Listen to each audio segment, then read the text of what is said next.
పూర్తి వివరాలకు చదవండి రేపటి అక్షర శిల్పం దినపత్రికలో.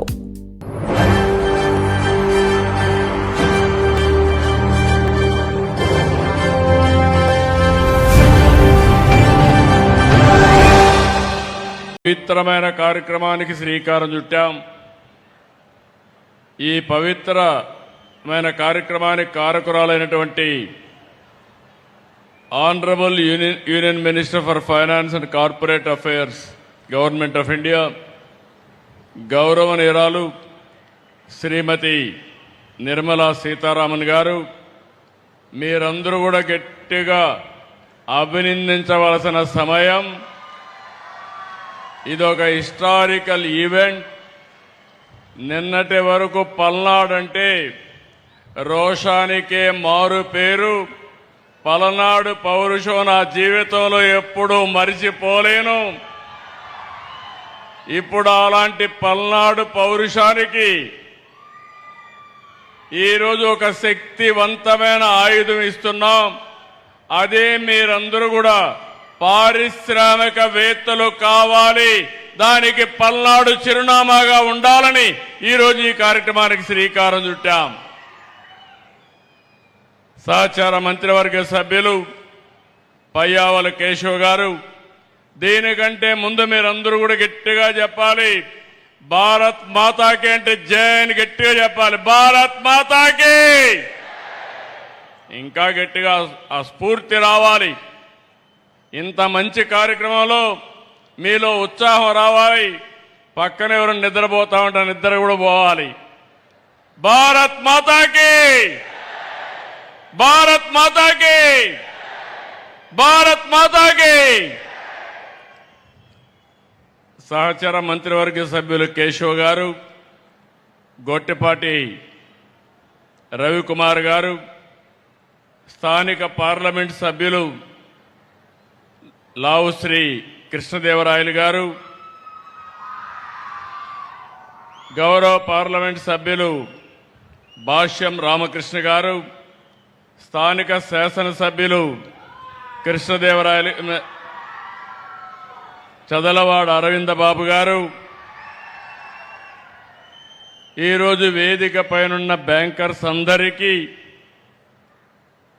అదేవిధంగా గౌరవ శాసనసభ్యులకి, ఈరోజు ఇక్కడికి వచ్చినప్పుడు ఘన స్వాగతం పలికిన సోదరి సోదరులందరికీ మరొక్కసారి మనస్ఫూర్తిగా అభినందనలు, శుభాభినందనలు. ఏ సంక్షేమ కార్యక్రమం అయినా, ఏ అభివృద్ధి కార్యక్రమం తెచ్చినా ప్రజల జీవన ప్రమాణాలు పెంచాలి. అప్పుడే సమాజం సమగ్రంగా అభివృద్ధి చెందుతుంది. ఈరోజు క్రెడిట్ అవుట్ రీచ్ కార్యక్రమాన్ని నిర్వహిస్తున్నటువంటి డిపార్ట్మెంట్ ఆఫ్ ఫైనాన్షియల్ సర్వీసెస్ని, ఎస్ఎల్బిసి, అదే మరి వివిధ బ్యాంకులన్నీ కూడా ముందుకొచ్చారు, ఎండీలు ఉన్నారు. వారందరికీ, జిల్లా యంత్రాంగానికి మనస్ఫూర్తిగా అభినందనలు. రైతులు, మహిళలు, యువ పారిశ్రామికవేత్తలు, విద్యార్థులు, కళాకారులు, వీధి వ్యాపారులు, స్వయం సహాయ సంఘాలు, ఇలా అర్హులైన ప్రతి ఒక్కరికి రుణాలు అందించడమే ఈ కార్యక్రమం యొక్క ముఖ్యమైన ఉద్దేశం. ఒకప్పుడు బ్యాంకు రుణం పొందడం అంటే చాలా కష్టంగా ఉండేది. ఇప్పుడు పూర్తిగా మార్పు వచ్చింది. ప్రజల వద్దకే బ్యాంకులు వెళ్లి మరీ రుణాలు అందించడం, ఇలాంటి రుణమేళాల్ని నిర్వహించడం గర్వకారణం. ఈరోజు పల్నాడు జిల్లాలో 1,04,000 మందికి 3,312 కోట్ల రూపాయలు కేంద్ర మంత్రి నిర్మలా సీతారామన్ గారి సమక్షంలో ఈరోజు ఇస్తున్నామంటే చాలా ఆనందం కలుగుతా ఉంది. ఒక్కొక్క కుటుంబానికి 5 మందిని లెక్క పెట్టుకుంటే పల్నాడు జిల్లాలో 5 లక్షల మందికి సహాయం చేసే ఏకైక కార్యక్రమం ఈ రోజు బ్యాంకు రుణాలని మరొకసారి మీ అందరికీ విజ్ఞప్తి చేస్తున్నాను.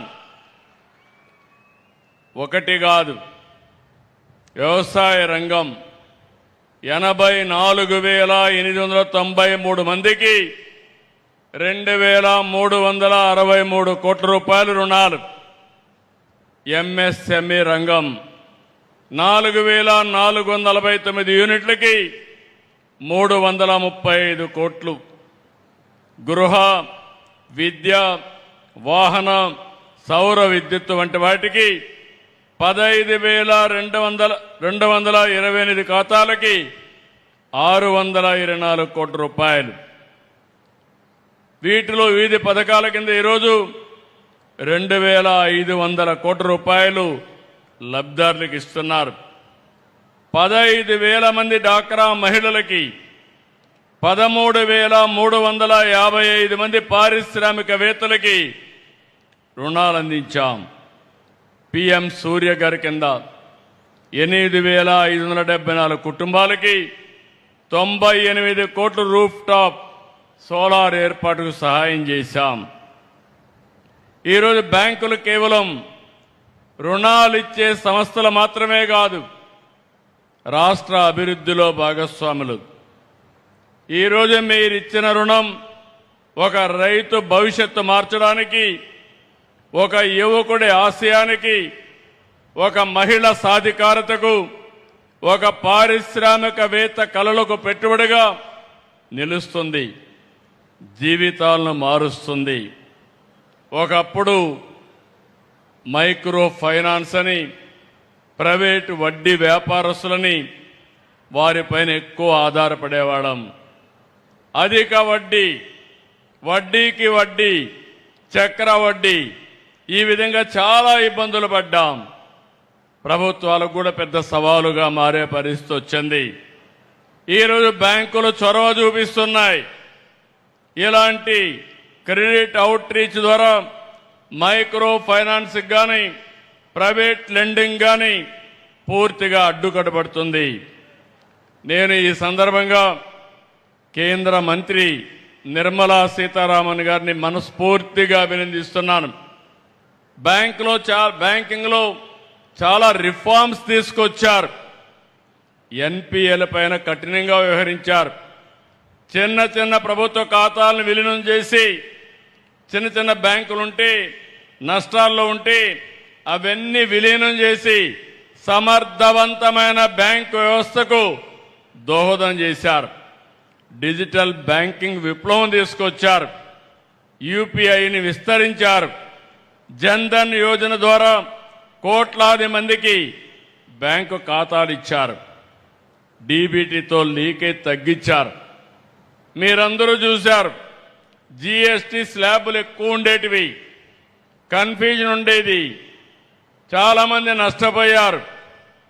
వారు చేసిన సింప్లిఫికేషనే కాకుండా రైతులకు, పేదవాళ్లకు న్యాయం జరిగేట్టుగా జీఎస్టీ స్లాబులు మార్చారు. దీనివల్ల ఆదాయం పెరిగింది, ప్రజలకు మేలు జరిగింది. ఇలాంటి రెవల్యూషనరీ రిఫార్మ్స్ తీసుకొచ్చిన వ్యక్తి మన మంత్రి నిర్మలా సీతారామన్ గారని చెప్పి నేను మీకు తెలియజేస్తున్నా. నేను చాలా మంది ఫైనాన్స్ మినిస్టర్లు చూశాను, కానీ ఈరోజు ఒక క్రియేటివ్గా చాలా సమర్థవంతంగా ఈరోజు నిర్మలా సీతారామన్ గారు వ్యవహరిస్తున్నారు. ఈరోజు ప్రధానమంత్రి గారు దేశాన్ని వికసిత్ భారత్గా 2047కి అభివృద్ధి చెందిన దేశంగా తయారు చేయాలంటే దానికి అనుగుణంగా అనేకమైనటువంటి రిఫార్మ్స్ తీసుకొచ్చిన వ్యక్తి నిర్మలా సీతారామన్ గారు అని చెప్పి నేను మీకు తెలియజేస్తున్నా. మనస్ఫూర్తిగా ఈరోజు వారిని అభినందిస్తున్నాను. నేను ఒక మాట అడిగాను, ఈ మీటింగ్కి వెల్కమ్ చేస్తూనే రాబోయే రోజుల్లో 6 జిల్లాల్లో మీటింగ్లు పెట్టాలని వారిని అడిగితే ఇమ్మీడియట్గా యాక్సెప్ట్ చేశారు. తొందరలోనే 3 నెలలకు ఒక మీటింగ్ పెట్టి ఇంకొక 6 జిల్లాల్లో ఇదే తరహా కార్యక్రమాన్ని నిర్వహించడానికి వారిని రిక్వెస్ట్ చేస్తున్నా. వారు వస్తారని చెప్పి కూడా ఆశిస్తున్నా. 2 ఏళ్లకు మునుపు అంతా చీకటి, విధ్వంసం. ఆ రోజు నేను కానీ పవన్ కళ్యాణ్ గారు కానీ ఇంకో పక్క నరేంద్ర మోడీ గారు ఒక ఎన్డీఏ ద్వారా మీకందరికి ఒక భరోసా ఇచ్చాం. రాష్ట్రాన్ని మళ్ళీ పూర్వ వైభవం తీసుకొస్తామని చెప్పాం.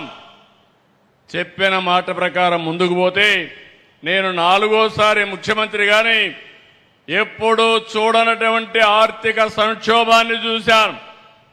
ఎక్కడ చూసినా సమస్యల సుడిగుండమే. ఈరోజు ఈ రాష్ట్రం బయటపడ్డామంటే దానికి కారణం కేంద్ర ప్రభుత్వం, ప్రధానమంత్రి నరేంద్ర మోడీ గారు. దానికి పూర్తిగా సహకరించిన ఏకైక వ్యక్తి నిర్మలా సీతారామన్ గారని చెప్పి మనస్ఫూర్తిగా మీ అందరికీ తెలియజేస్తున్నా. ఈరోజు అమరావతికి 15,000 కోట్ల రూపాయలు ఇచ్చి నిలిచిపోయిన అమరావతికి జీవం పోశారు. ఈరోజు మళ్ళీ బ్యాంకింగ్ కూడా అందరికీ చెప్పి డబ్బులు ఇప్పించే పరిస్థితికి వచ్చారు. రెండో పక్కన పోలవరం 12,157 కోట్లు ఇచ్చారు. ఈరోజు వారికి హామీ ఇస్తున్నాను. ఈ నర్సారావుపేట మీటింగ్లో 2027 మార్చి లోపల పూర్తి చేసి మొదటి ఫేజ్ ని జాతికి అంకితం చేసే బాధ్యత ఈ ప్రభుత్వం తీసుకుంటాం. తెలుగు వారి ఆత్మగౌరవంగా భావించే విశాఖపట్నం స్టీల్ ప్లాంట్ కి 11,440 కోట్లు ఇచ్చారు. ఇప్పుడు ఆ స్టీల్ ప్లాంట్ ని రివైవ్ చేసే పరిస్థితికి వచ్చాం. కేంద్రంలో సెంట్రలీ స్పాన్సర్ స్కీమ్స్ అన్ని కూడా డైవర్ట్ చేసి 90 స్కీమ్స్ ని రివైవ్ చేశాం. ఈరోజు జీరామ్జీ కింద 7,700 కోట్ల రూపాయలు వచ్చే పరిస్థితికి వచ్చింది. జల్ జీవన్ మిషన్ కింద 28,000 కోట్ల రూపాయలు తెచ్చుకోగలిగాం. రాయలసీమని హార్టికల్చర్ హబ్గా తయారు చేయడానికి 1,00,000 కోట్ల రూపాయలు పెట్టుబడులు పెడతాం. ఇందులో 40,000 కోట్ల రూపాయలు కేంద్ర సహకారంతో రుణం తెచ్చుకుంటున్నాం. కొంత గ్రాంట్ ఇచ్చారు. 60,000 కోట్ల రూపాయలు ప్రైవేటు పెట్టుబడులు వస్తాయి. ప్రపంచానికి ఒక గ్లోబల్ హబ్గా రాయలసీమ హార్టికల్చర్లో తయారవుతుంది. ఇవన్నీ కూడా ఒక ఎత్తు అయితే వారి మైండ్ ఎప్పుడు కూడా క్రియేటివ్గా పనిచేస్తుంది. చాలా సున్నితంగా ఆలోచిస్తారు, డీటెయిల్డ్గా ఆలోచిస్తారు. నేను పోయినప్పుడు ఒకటే చెప్పారు, మీరు హై ఇంట్రెస్ట్ రేట్లు ఉన్నాయి, ఇవి తగ్గించకపోతే చాలా ఇబ్బందులు వస్తాయని చెప్పి 12-13% రేట్ ఆఫ్ ఇంట్రెస్ట్ ఉంటే వారి సహకారంతో 8-9%కి తెచ్చాం. దీనివల్ల సంవత్సరానికి 1,538 కోట్ల రూపాయలు ఆదా చేశాం.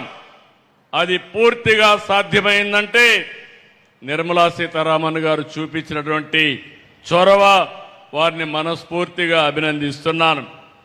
ఈ సందర్భంగా మనం ఒక విషయం గుర్తుపెట్టుకోవాలి.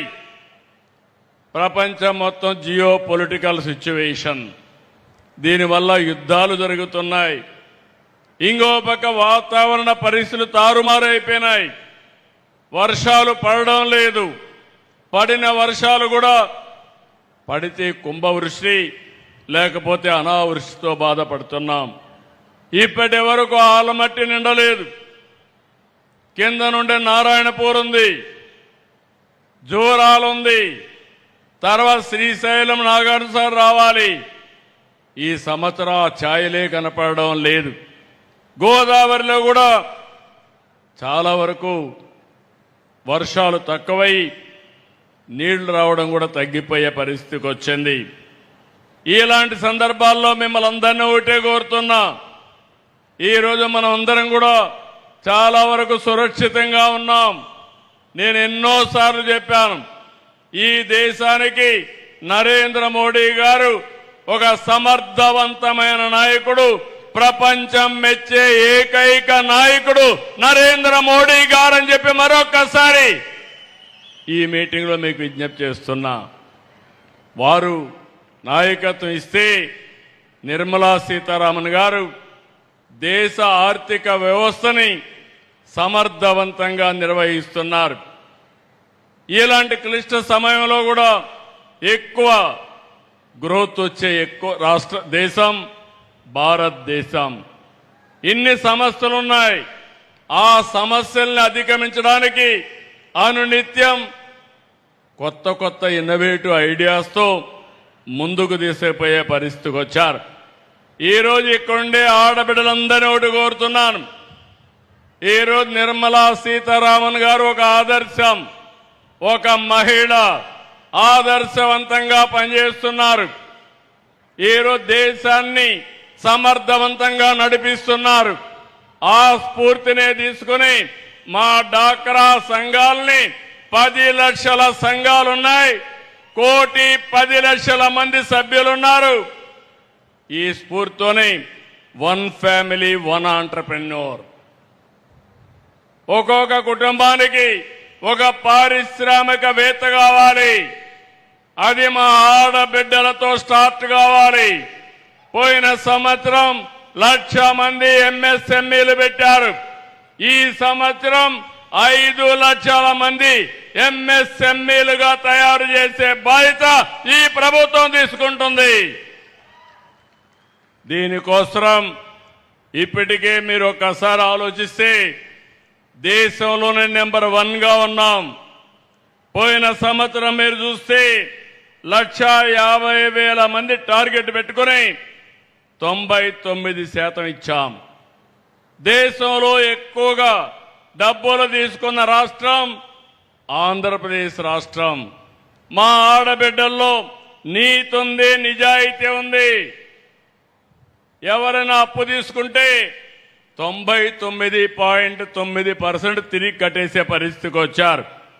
ఈ సంవత్సరం 1,67,000 మందికి రుణాల కోసం ప్లాన్ చేస్తున్నాం. ఇది కూడా సాధ్యం అవుతుందని చెప్పి కూడా నేను మీకు తెలియజేస్తున్నా. ఇప్పుడే ఎంపీ గారు కోరారు, ప్రతి ఒక్క మండలానికి ఆడబిడ్డలకి డాక్రా సంఘాలకి సోలార్ పార్కులు ఇమ్మని. తప్పకుండా ఇవ్వడానికి సిద్ధంగా ఉన్నాం. ముందుకు రావాల్సిందిగా మా ఆడబిడ్డల్ని డాక్రా సంఘాలను కోరుతున్నా. దీన్ని పూర్తిగా సపోర్ట్ చేయడానికి రతన్ టాటా ఇన్నోవేషన్ హబ్ తీసుకొచ్చాం. హబ్ అండ్ స్పోక్ మోడల్ పెట్టాం. అమరావతిలో మెయిన్ కేంద్రం పెట్టి అక్కడి నుంచి 5 జోన్స్లో 5 ఆఫీసులు పెట్టి దీన్ని లాజికల్గా తీసుకుపోవడానికి నా జీవితాశయం ప్రతి ఒక్క కుటుంబంలో ఒక్క పారిశ్రామికవేత్తను తీసుకురావాలని. ఈరోజు చూశాను, చాలా మంది రైతులు కోల్డ్ స్టోరేజ్ పెట్టుకునే పరిస్థితికి వచ్చారు. ఇలాంటి అనేకమైన వినూత్నమైన కార్యక్రమాలతో ముందుకు వచ్చే పరిస్థితికి వచ్చారు. మళ్ళీ మిమ్మల్ని అందరినీ ఒకటే కోరుతున్నా, ఈరోజు ఒక చరిత్ర మంచి కార్యక్రమానికి శ్రీకారం చుట్టాం. ఇలాంటి కార్యక్రమాలు ఇంకా చేసుకోవాల్సిన అవసరం ఉంది. పల్నాడు జిల్లాలో పారవలసింది రక్తం కాదు. పల్నాడు జిల్లాలో ఒక విప్లవం రావాలి, పారిశ్రామిక విప్లవం రావాలి, పేదరికం పోవాలి.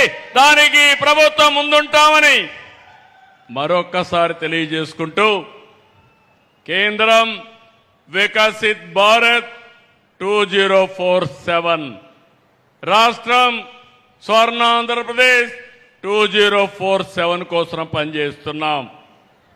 2047కి ఈ రాష్ట్రంలో ప్రతి ఒక్కరూ ఆర్థికంగా బాగుండాలని, ఆనందంగా ఉండాలని, ఆరోగ్యంగా ఉండాలని, హెల్తీ వెల్తీ హ్యాపీ సొసైటీ ఉండాలని లక్ష్యంగా పనిచేస్తున్నాం. దీనికి అందరూ కూడా సహకరించవలసిందిగా కోరుకుంటూ, మరొక్కసారి ఈ కార్యక్రమానికి వచ్చిన మిమ్మల్ని అందరినీ మనస్ఫూర్తిగా అభినందిస్తూ, 1,04,000 కుటుంబాలని, అందులో ఉండే 5 లక్షల మందిని మనస్ఫూర్తిగా అభినందిస్తూ, ఈ రుణాల్ని సద్వినియోగం చేసుకోండి. ఇది మొదటి అడుగు మాత్రం. ఇది సరిగా చేసుకోగలిగితే మీ జీవితాల్లో వెలుగు వస్తుంది, మార్పు వస్తుంది. దాన్ని పూర్తిగా మీరు సద్వినియోగం చేసుకోవాల్సిందిగా కోరుకుంటూ అందరికీ నమస్కారాలు. మరొకసారి జై భారత్, జై భారత్, జై భారత్, జై తెలుగు తల్లి, జై తెలుగు తల్లి, జై హింద్.